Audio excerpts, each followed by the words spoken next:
Fala galera, eu sou Carlos Carneiro e esse é o podcast Cisne Negro, podcast interativo que vai mudar o nosso senso de normalidade, certeza, surpresa e questionamentos sobre diversos assuntos. Vamos para a parte 2 da nossa série especial sobre privacidade na internet pelas óticas de segurança e liberdade com a advogada, empreendedora e cria da internet, Mônica Rossack. Mas antes, um aviso para vocês. Se liga no nosso canal do Cisne Negro no Telegram, ele é nosso principal canal de comunicação. Lá nós vamos interagir sobre o conteúdo, pegar feedbacks e ideias de vocês, falar diretamente por texto, áudio, vídeo, liberar algumas dicas. Então, para ficar por dentro de tudo, acesse pelo link da descrição. Agora sim, fiquem com o episódio. Se você pensar, o que aconteceu? No início das redes sociais, só se enfatizava os fatores positivos. Nossa, agora as pessoas têm voz, agora cada um é um próprio canal de mídia, coisa e tal. E a gente vê, por exemplo, isso muito maximizado no próprio Twitter, porque pega meio que um vetor resultante da voz de muita gente.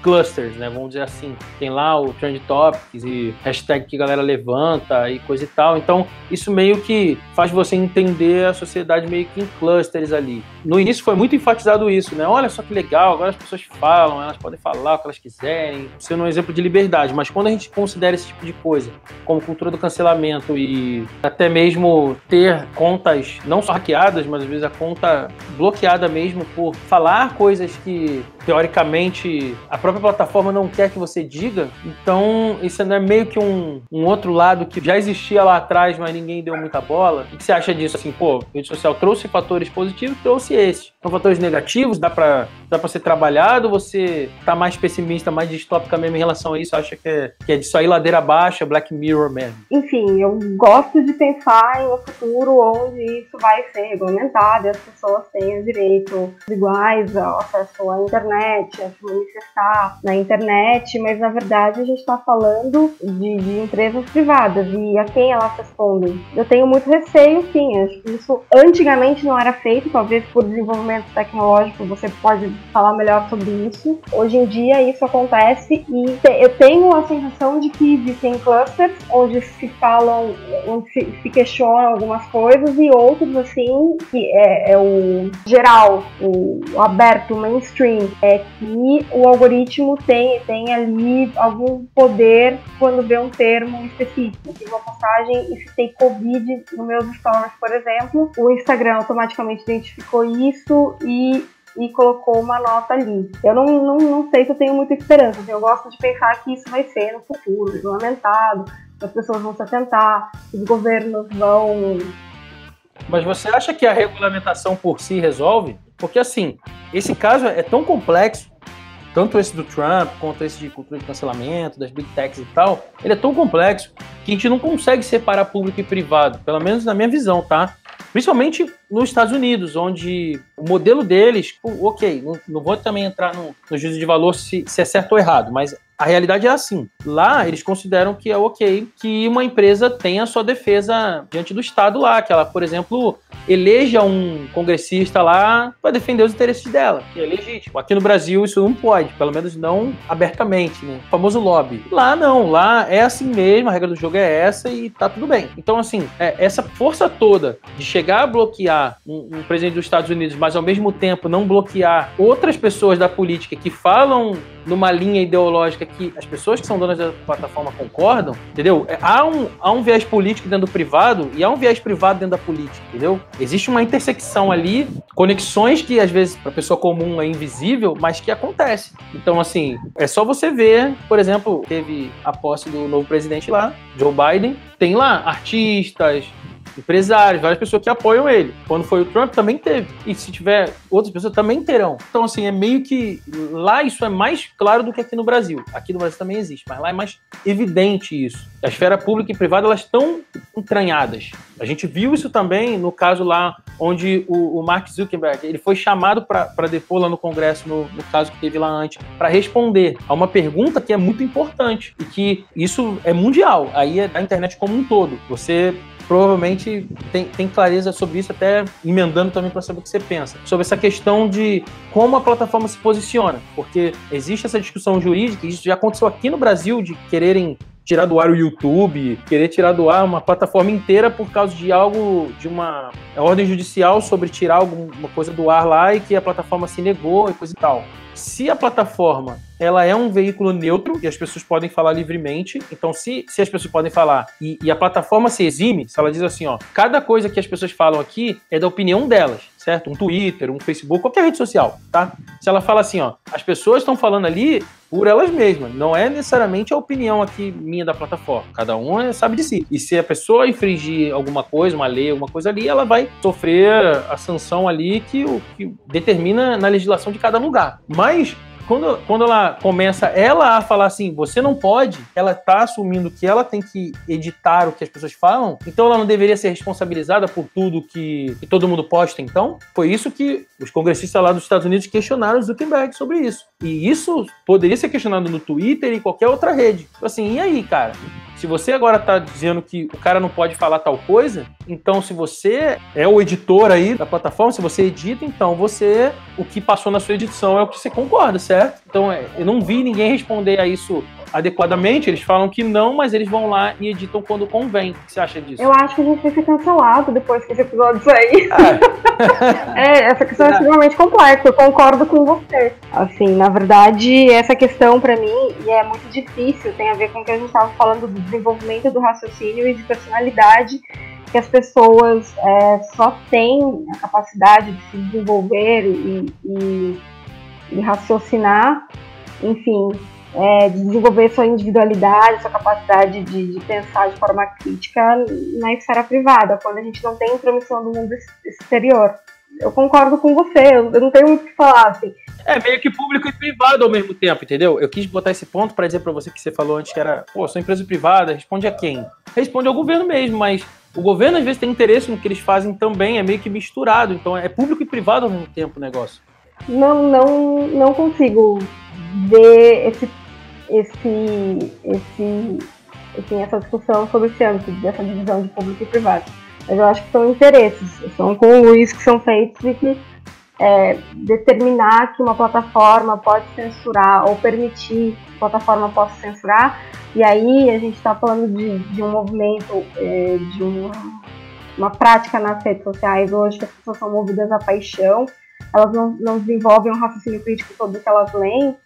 Quando todo mundo apoiou, o presidente foi banido, tem que ser isso mesmo, foi excelente, eu vi com muita preocupação, na verdade, porque tem uma questão muito grave com a padronização do discurso, né? E as pessoas, é interessante que as pessoas não enxergam dessa forma.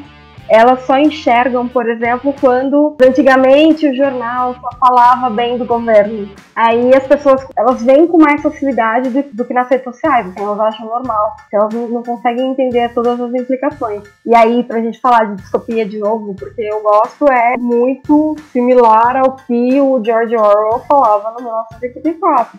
Sim, e ele falou muito tempo antes. O discurso dele lá da história, né, é muito mais realista para hoje, ainda que tecnologicamente está adaptado para a época, para a visão de futuro que eles tinham na época, né, mas totalmente atual no contexto. O que eu digo para você nesse ponto? Eu, por exemplo, pelo menos na minha bolha, e vou dizer assim, né, porque eu pelo menos tenho consciência que todo mundo hoje já está vivendo em bolhas, e o problema é a pessoa que acha que não, e muitas dessas pessoas que acharam ok o que aconteceu ali, de chegar a banir a conta de um monte de plataforma ao mesmo tempo, esse boicote programado ali sobre Trump. Quem achou isso normal e falou que todo mundo achou é porque estava numa bolha onde isso foi bem aceito. Pelo menos na minha bolha, eu vi muita gente preocupada e que não curtiu isso. E eu falo isso, que é preocupante, não é porque é o Trump, nem sou trumpista, nada disso que eu tô falando aqui não. Mas poderia ser qualquer um, poderia ser uma pessoa que politicamente eu tô do lado oposto. Ainda assim eu teria defendido que foi errado fazer isso, sabe? Porque, e a liberdade de expressão? De novo, eu acho que a gente como sociedade, a gente também tem essa curva de aprendizado, igual foi na internet e nas plataformas. Concordo com você que muitas pessoas estão tratando não só a política como a vida comum, como torcida de futebol. Tenho já ao meu lado, é nós contra eles, eu acho isso extremamente nocivo. Mas enfim, sou um pouco otimista nesse ponto e vejo que, olhando essa última década, né, agora de novo revelando a idade, né, já como alguém um pouquinho mais velho que já viveu algumas décadas, olhando essa última década aí, 2010, 2020, eu vi uma evolução nas pessoas, tá? Embora a polarização se intensificou, mas essa polarização, ela, ao meu ver, é preferível à inércia que as pessoas tinham antes, a letargia que eu via antes, o desinteresse que eu via antes, até o desânimo às vezes, né, de algumas pessoas que eram mais acordadas e cientes das coisas, mas não tinham força para falar nada porque sentiam que o que elas faziam não tinha diferença, sabe? E eu vi isso mudar nessa última década, assim, então, desse ponto, eu acho que é meio que aquela coisa que talvez você não curta muito, isso que eu vou falar agora, mas às vezes é um pouco tem que fazer um omelete, tem que quebrar os ovos, sabe? Então, algumas coisas são efeitos colaterais que acontecem, então eu vejo que essa polarização, essas pessoas discutindo muito bravas, é um pouco disso, mas é um pouco de fase também. Algumas pessoas saíram disso, ficaram assim durante um tempo e depois começaram a modelar o discurso, a entender mais, a buscar mais, por causa justamente dessas discussões, dos debates. Eu acho preocupante quando você silencia um lado do discurso. Mesmo as pessoas que falam coisas que eu não concordo, é extremamente importante estar ali, nem que seja para a gente aprender o quanto aquilo é errado, ou o quanto aquilo não é para ser considerado, mas tem que estar ali, silenciar. Eu não sou a favor de silenciar nem quem eu discordo, não acho isso positivo não. Então, nesse ponto eu sou time liberdade de expressão. É melhor todo mundo falando besteira, mas falando, do que alguém dizendo o que se pode ou não falar. Não, eu sou do time da liberdade de expressão. Mas aí a gente tem termos que você utiliza e quem determina quais são os termos? Os termos que você utiliza e você é silenciado. Temas que você aborda nas suas redes sociais e aí o algoritmo, que é esse objeto místico e mágico, que ninguém entende o que é, mas todo mundo fica o algoritmo, ele não entrega o seu conteúdo, você nota isso. Quem determina o que é legal de ser falado e o que não é? Então eu acho que a gente vive hoje num ambiente totalmente... Então, quem vigia os vigilantes, né? Exato. A gente vive num ambiente totalmente parcial, assim, é complexo, e eu acho que a internet só virou o que é, assim, porque justamente no começo da internet, lá em 1993, a gente tinha muito mais liberdade, né? A internet só se desenvolveu da forma que se desenvolveu porque a gente tinha liberdade de falar, então o conteúdo ficou plural. Eu falando do aspecto de música, por exemplo, eu lembro que eu morava em Cuiabá, eu tinha 15 anos, e para ouvir uma música demorava um dia para conseguir ter ela no meu computador. Então, de artistas muito específicos, então eu acompanhei esse movimento da música. Assim. E aí a gente vê, por exemplo, antes a gente tinha pequenos nichos, bandas que super se destacavam e os artistas independentes não tinham tanto espaço. A internet só virou o que virou porque agora absolutamente todo mundo tem voz, todo mundo pode falar, todo mundo é um canal de comunicação, todo mundo é um influenciador em potencial. Com essas questões do algoritmo, essa censura talvez a esses conteúdos, realmente a internet se perde. Eu também sou a favor da liberdade de expressão, acho que isso só enriquece. Sim, né? Mesmo que você discorde, né? Mas é melhor que a pessoa fale. Mas, pegando esse gancho do algoritmo, Mônica, vou levar para uma situação mais específica até, que é muito comum da gente ver, pelo menos, de novo, na minha bolha, eu vejo bastante isso acontecer, tá? Criadores de conteúdo que eu sigo o conteúdo, não podendo falar, às vezes, uma palavra, um termo, porque o algoritmo não gosta. Isso é muito comum no YouTube, né? Mas nas outras redes, às vezes você também é inscrito ali, o Instagram já recebi notificação esquisita na hora que eu fui postar um comentário me perguntando se eu queria mesmo fazer isso, coisas assim que me deixaram um pouco assustado. Mas tem certeza que ia postar isso? Eu falei, cara, não acredito. Eu printei, cara. Mas depois apareceu tantas vezes que eu já falei, nossa, tá virando normal isso. E eu não falei nada demais, assim, pelo menos ao meu ver, não xinguei, não tem discurso de ódio, tinha nada. Não tinha coisa assim que realmente preocuparia. Eu sou uma pessoa que até... Eu sou realmente chatinho, eu incomodo as pessoas, faço as pessoas pensar, faço pergunta nos comentários para a pessoa para ver o que ela vai falar. Mas, de fato, você nunca vai ver eu na internet ofendendo alguém, xingando. Você não vê um palavrão no que eu comento. E eu achei muito bizarro a resposta que veio do Instagram me perguntando. Mas vou falar um negócio que é mais comum no YouTube. Que o criador de conteúdo, às vezes, não fala uma palavra porque ele sabe que aquilo ali, o algoritmo vai penalizar ele. Inclusive, o Cisne Negro também, a gente está gravando aqui depois, um dos canais que eu divulgo é o YouTube, mas eu divulgo em vários. Não acho que eu devo ficar me controlando aqui nesse nível por causa do YouTube. Eu tô falando de coisas comuns, tá? Não tô falando de coisa que é reprovável, que é crime, nada disso. Palavras, sei lá, como guerra, você não pode falar. E se, às vezes, sei lá, se tiver um canal de história falando de Primeira Guerra, Segunda Guerra Mundial, das guerras na história, não pode falar a palavra guerra, sabe? Então, assim, que coisa absurda é essa, sabe? Sei lá, várias palavras, vários termos estão proibidos, não pode falar morte. Se você for uma pessoa que faz conteúdo sobre ficção e vai falar de um personagem que no filme, numa série, morreu, você não pode falar isso. Fulano morreu porque vai ser penalizado pelo algoritmo. Aí as pessoas começam a usar outras palavras para substituir a palavra que não pode ser dita. E aí, de novo, que nem você falou, aí vem na minha cabeça 1984 na hora também, né? Os caras estão mexendo na linguagem, então, nossa, sabe, que isso? Vai virar outra língua daqui a pouco pra gente poder se comunicar porque não pode? E eu vejo isso de uma forma muito preocupante, sabe? Porque não é uma nem duas, é quase todo o conteúdo agora, a pessoa fica medindo as palavras ali, meio que pisando em ovos. O que você acha disso daí, cara? Você já viu isso acontecer? Os conteúdos que você segue? Acho que a gente segue as mesmas pessoas, então. Isso é algo recorrente. A gente sempre acha que é uma teoria da conspiração até a gente passar por isso.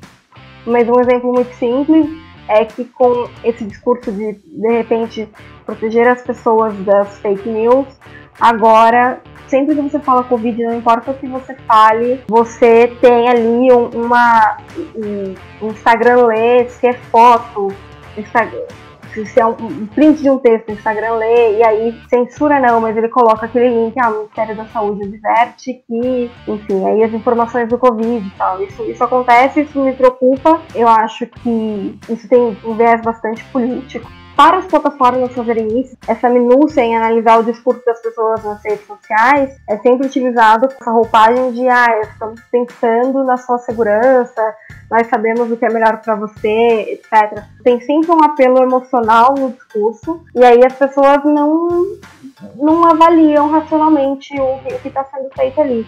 Eu, particularmente, acredito que isso é extremamente preocupante.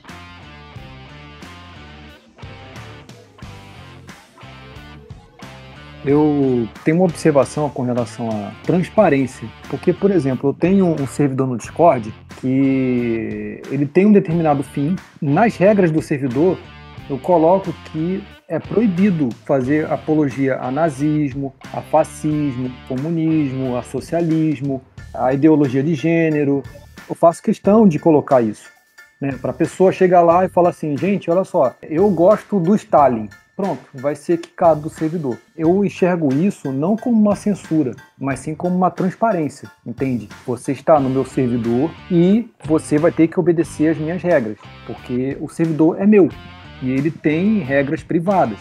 Então eu vejo que a questão da transparência é muito importante. No caso dessas redes sociais que são mainstream, a transparência ela não existe. Porque, por exemplo, se você chega e fala, é proibido o discurso de ódio. O que é discurso de ódio? Por exemplo, tem jornalista que tá fazendo postagem em rede social mainstream dizendo que seria uma boa o presidente do país ser maltratado ou até alguém tirar a vida dele. A gente não sabe, né, o que seria discurso de ódio. Tipo, discurso de ódio fica aberto à interpretação. O jornalista está falando isso. Enquanto uma pessoa que questionou o resultado das eleições, ela está sendo, né, quicada das redes mainstream. Só porque o cara chegou e falou assim, eu não acredito nos resultados das eleições. Pronto, acabou, o cara já foi quicado. O que seria discurso de ódio? A gente não sabe até então. Fica à mercê da interpretação do dono da rede social. Ou seja, o contrato, ele não tem transparência. Quando a gente entra numa rede social mainstream, a gente assina um termo de compromisso. Ele não tem transparência, social, mas inclusive pode ser mudado sem aviso prévio. Eu realmente não sei como a gente resolve essa questão, porque a gente tem, sim, a questão da transparência, que não é transparente. A gente tem uma assimetria de poder ali entre as duas partes que estão, entre aspas, negociando, que são as plataformas. E a gente tem uma assimetria de conhecimento também do que pode ser feito ali. Não existe transparência. O problema da gente distorcer a interpretação de termos na linguagem é extremamente complexo, porque a gente coloca um conceito abstrato que ninguém consegue de fato definir o que é, ninguém consegue falar é isso ou é aquilo. Todos esses conceitos que são utilizados para enfim, delimitar algum discurso ou apagar alguns discursos nas redes sociais. São conceitos que têm um apelo emocional muito, muito grande, não é algo lógico, então a gente tem, acho que, dois pesos, duas medidas pro que é veiculado e pro que é, enfim, apagado ali das redes sociais. Essa questão realmente me preocupa bastante, assim. Se uma pessoa vai fazer um canal sobre medicina, ela não pode falar a palavra vacina. A gente está no meio de uma pandemia, onde uma vacina é algo para resolver o problema. É tipo uma coisa até meio óbvia. Uma coisa é você inventar fake news, que também é outro termo que é difícil definir o que eles consideram fake news. Porém, para mim não é um conceito abstrato fake news. É uma coisa concreta. Você fala mentira. Esse conceito já existe há muito tempo na vida humana. Fake news não foi criada agora, no século XXI, não. A mentira existe há muitos séculos. Então, assim, eu acho um absurdo não poder falar a palavra vacina. Eu vou falar aqui, cara. Porque, cara, por favor, assim, eu acho que eu nasci na época errada, deve ser isso. Porque eu não consigo aceitar isso como algo normal, sabe? Eu não poder falar palavras que são comuns, sabe? Não é um negócio de outro mundo, sabe?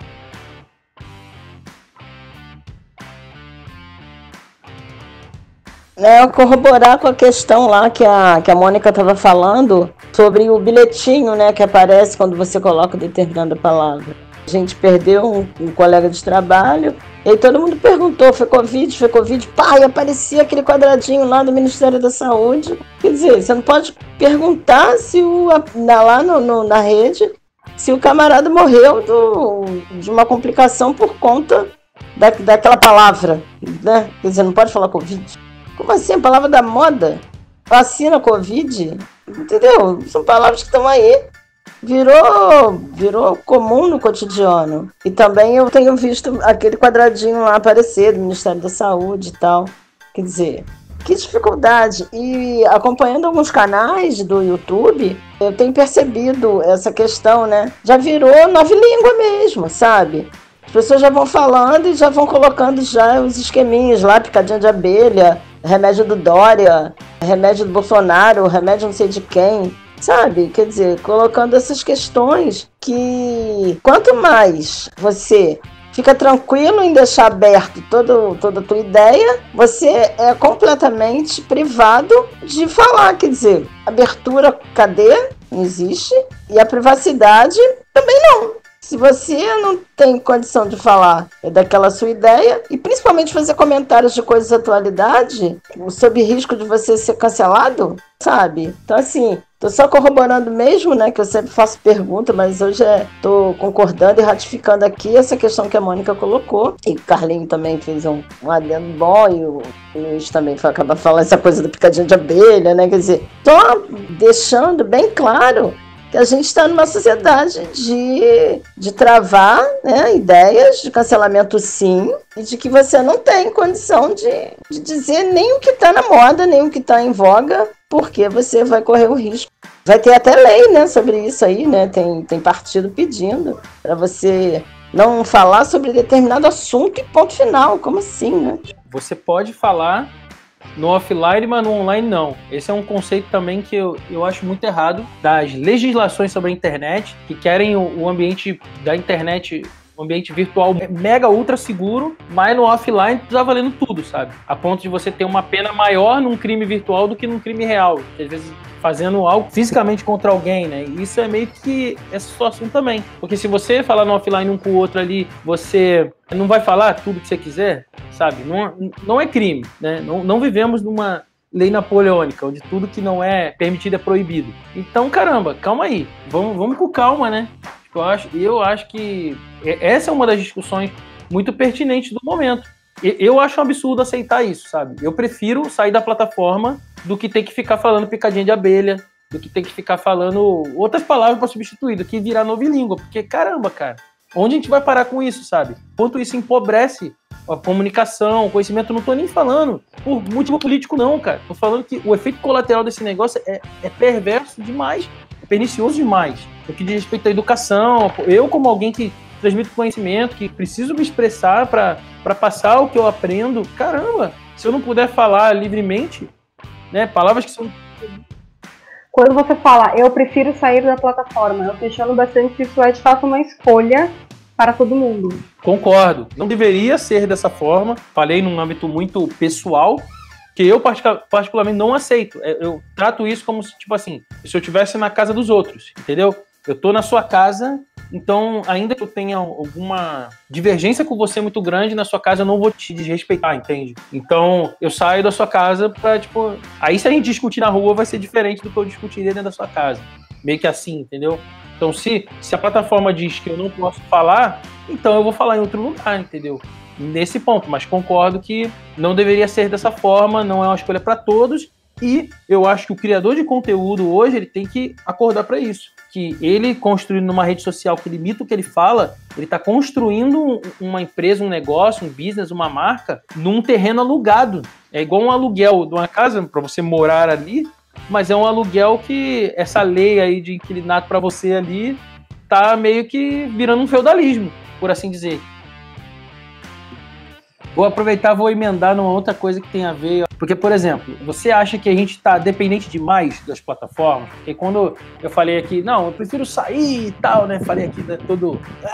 Aí você falou, pô, mas será que é uma escolha aí para todo mundo? Então, mas o que você acha disso? Você acha que a gente está dependente demais, acostumado demais com as plataformas que foram sendo as mais usadas? Não vou dizer que são as únicas. Eu, por exemplo, conheço várias, mas isso sou eu, né? Que já tenho essa tendência à descentralização, a querer ter mais opções e coisa e tal. Mas tem gente que está super confortável aí só usando uma ou duas e já foi. Você acha que a gente, como sociedade, né, como civilização, a gente está muito refém, muito acomodado, ou você acha que é só um momento e que a tendência é surgir mais coisa aí e concorrer mais? O que você acha disso? Quando eu falei sobre essa questão do, enfim, não ser uma escolha, eu me coloco para trazer o assunto para um patamar mais prático, mais fácil das pessoas entenderem, como um jovem profissional que sai da faculdade, enfim, como ele se posiciona no mercado se ele não tiver redes sociais. Ah, não, é porque eu não gosto de Facebook, mas em que nível isso é de fato uma escolha ou é uma imposição que a gente tem, ou que é uma imposição sobre a qual a gente se submete por conta da necessidade?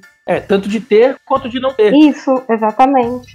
É verdade, porque às vezes a pessoa não queria, mas vai ter que ter, por alguma razão, talvez profissional, alguma outra circunstância que acaba sendo forte para ela, ou o contrário também, né? Ela gostaria de ter e às vezes é melhor não ter, como muitas pessoas acabam depois de algum ocorrido cancelando, apagando seu perfil na rede, porque não tem paz mais, né? Complicado isso aí, né?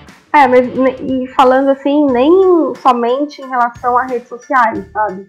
Falando em relação à utilização de outras plataformas que de repente têm acesso a aspectos da sua vida que você gostaria de manter privado. Quanto isso é uma escolha? Quanto é uma escolha uma pessoa hoje, no mundo de hoje, com a dinâmica de hoje, no contexto de hoje, não utilizar, por exemplo, o Google? Quanto isso é uma escolha? Sim, inclusive, realmente, porque até rola isso super complexo, meio de amigos, né, como brincadeira, muitas vezes alguém te pergunta alguma coisa que, beleza, a pessoa não saber, a gente sabe que ninguém sabe de tudo, tem muito conhecimento sendo criado a todo momento, não dá pra gente saber todas as coisas, mas aí uma pessoa vai e te pergunta uma coisa óbvia que você fala assim, pô, isso aí, beleza, tu não saber, mas qual esforço teria de você pesquisar no Google isso daí ao invés de perguntar pra mim, por exemplo? Eu vejo as pessoas zoando assim, mas entre amigos, né, zona ou outra. Seria legal se tivesse um site aí que você pudesse escrever isso aí, minha resposta e tal, né? Mas e será que é isso mesmo? Será que a gente tá se autoimpondo a isso também, né? Mas e daí?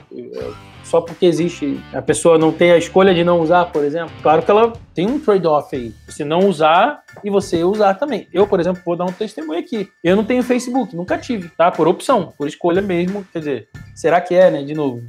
Mas eu preferi não ter. Mas eu, desde o início, eu conheci lá em 2007, recebi o convite quando o bagulho era VIP ainda. Eu olhei e falei assim, eu não quero isso aqui. Entendeu? Depois eu resisti muito às redes sociais. Hoje eu tenho várias, não tenho todas. Seleciono ainda bastante, mas Facebook até hoje eu não tenho. Hoje é muito mais fácil, né? Você não usar Facebook, mas teve um período em que algumas pessoas praticamente consideravam que se você não tem Facebook, você não existe, tá ligado? E eu passei por esse período, eu sobrevivi a isso, porque eu não quis ter mesmo, eu continuei me forçando. Hoje em dia, não causa nenhum transtorno na minha vida. Na verdade, causou pouco durante a minha vida inteira, mas teve um período específico ali que estava mais pesado, essa forçação das pessoas querendo que eu tivesse. Mas, por exemplo, eu como alguém que sou empreendedor, as empresas sempre tiveram, né? Mas meu pessoal nunca tive, entendeu? Claro que período mais forte disso, não tinha essa coisa de gerar conteúdo igual agora, talvez fosse hoje, seria diferente. Se fosse um adolescente de hoje, ou sei lá, ou se tivesse as duas coisas ao mesmo tempo, né? Muita gente não tem o perfil e não usa mais, e não posta, já virou meio comum, mas na época em que ele estava em alta, era bem mais surpreendente, ainda mais sendo eu alguém de tecnologia, um empreendedor. Então as pessoas falam, mas como assim você não tem Facebook? Então era proposital para demonstrar a minha insatisfação com relação a esse tipo de coisa que era a teoria da conspiração do passado e hoje virou um assunto mainstream que todo mundo está falando. A gente está falando aqui de novilíngua, caramba, cara. Isso aí era um negócio que, quando falavam isso, as pessoas riam, mas falavam, você tá exagerando. Em 1984, o cara escreveu lá, nos anos 40 lá, né, 84, 48, e, pô, não aconteceu, entendeu? Vai acontecer agora, com o nível de liberdade que a gente tem, como se fosse muito. Realmente é um negócio animal, assim. Eu tive essa experiência, essa vivência e me adaptei, assim, né? Mas será que é o ideal? Talvez não mesmo. Eu gostaria de poder viver num mundo que eu poderia ter, se eu quisesse, sem essa preocupação, né? Isso de qualquer plataforma, né? Falei especificamente do Facebook, porque foi a primeira que antes eu também não tinha Orkut, tá? Também não tive Orkut nem o Facebook. Essas eu consegui viver sem, né? Mas as empresas sempre tiveram, por exemplo. Não teve como não ter totalmente. E aí, curtiu? Você pode acompanhar o Cisne Negro nas principais plataformas de podcast e também em versão vídeo no YouTube e no Instagram. Se quiser interagir de forma mais próxima, considere se inscrever no nosso canal do Telegram. Para participar como convidado ou indicar alguém, acesse o nosso link na descrição. Eu sou Carlos Carneiro e até os próximos episódios.